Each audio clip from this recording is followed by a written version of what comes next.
So guys, এটা অনেকদিন আগের ভিডিও।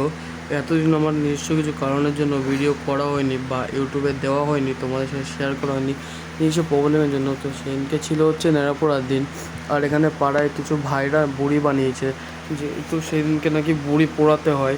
এখানে ওরা দুটো বুড়ি বানিয়েছে। এবার এখানে প্রথমে ছোটো বুড়িটা ওরা পুড়িয়ে দিল। পুড়িয়ে দেওয়ার পর ওর ভিতরে আলু টালু কি দিয়েছিল অতটা আমি জানি না, কিন্তু এটা পুড়িয়ে আমরা বেশ মজাই করছিলাম। ওখানে খুব আগুনও আসছিলো।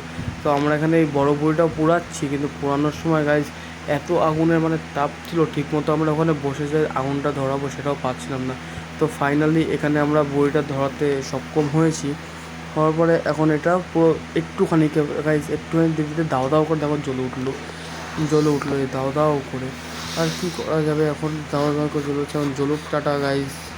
এখন বুড়ির পোড়ানোটাও শেষ, এখন তারা মাটা ফাটানোর জন্য গাইজ বাঁশ নিয়ে মারছে বুড়ির গায়ে। আর এই যে আগুনে ফুলকিটা পড়ছে, এটা বেশ দেখতে অসাধারণ লাগছিল ভাই। Tata, bye bye.